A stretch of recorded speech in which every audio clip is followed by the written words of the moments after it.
Bonjour et bienvenue dans cette nouvelle vidéo dans laquelle je vais vous expliquer comment personnaliser votre en-tête. Alors tout d'abord, commençons par le logo. En cliquant donc sur le boulon, vous avez la possibilité de modifier votre logo. Soit vous l'insérez en format texte avec la police qui définit votre identité graphique, ou soit vous avez la possibilité d'importer une image. Donc ensuite, il vous suffit simplement de sélectionner l'image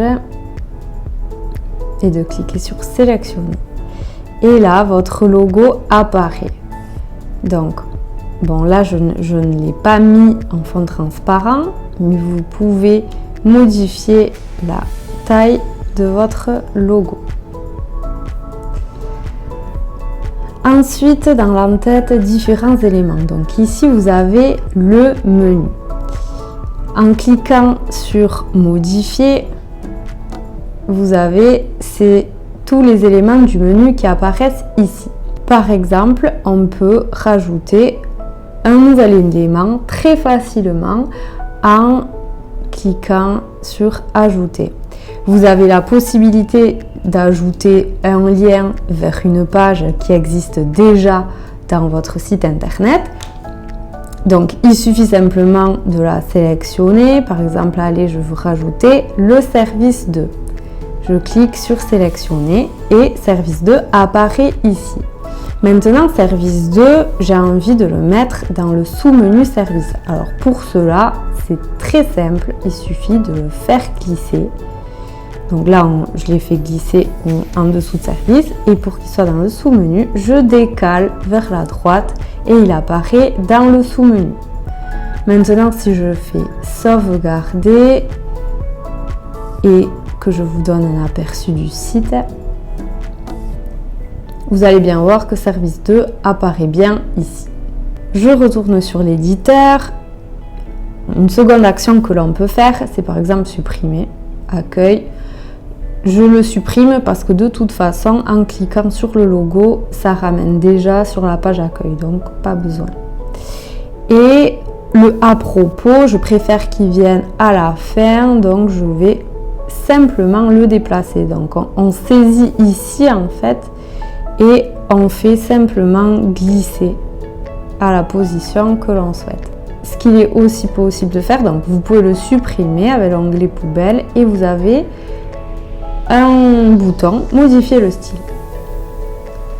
Donc vous pouvez modifier, voilà, faire apparaître verticalement ou simplement un burger. Bon, on aime bien quand même pour l'expérience du visiteur avoir une présentation horizontale qui s'affiche comme ceci. Vous pouvez modifier bien entendu la couleur du texte, rajouter un fond, modifier la police, transformer tous les éléments en majuscules, modifier l'espacement des éléments du menu, la taille de la police.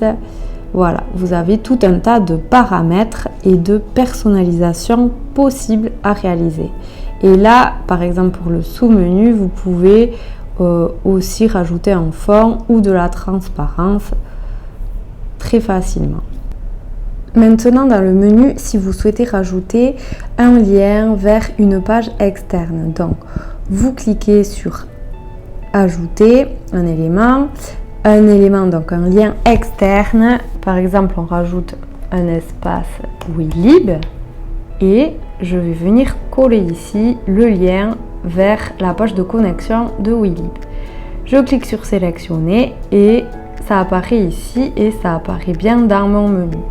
Ensuite, si vous voulez que ce soit différencié du menu de navigation, donc on peut simplement supprimer ici, oui, hop.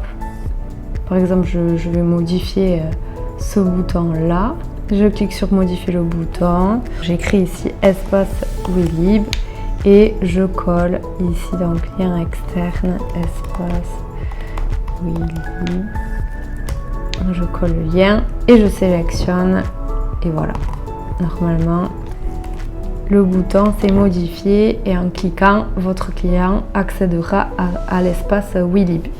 On peut rajouter un certain nombre d'éléments dans chaque en-tête. Après, on peut rajouter des séparateurs, du texte, des liens vers les réseaux sociaux, un autre menu, une barre de recherche, des icônes, du code et d'autres boutons si vous le souhaitez.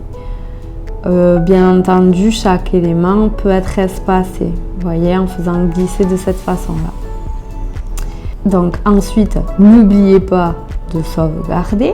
Parmi les paramètres généraux d'en-tête, il y a différentes présentations possibles, donc soit la pleine largeur, soit une taille normale située en haut, donc là verticale, enfin voilà, là ça place l'en-tête sur ce côté, de même à droite. Quand votre visiteur va scroller sur votre page, peut-être que vous allez souhaiter que l'en-tête soit fixe pour faciliter sa navigation. Donc c'est simplement ici, en cliquant, appliquer une en-tête fixe lors du défilement. Et là, vous pouvez bien voir qu'en défilant, l'en-tête est toujours là. Voilà, j'espère que cette vidéo a été suffisamment claire. Si vous avez des questions, surtout n'hésitez pas à venir me contacter. Je me ferai un plaisir de vous répondre.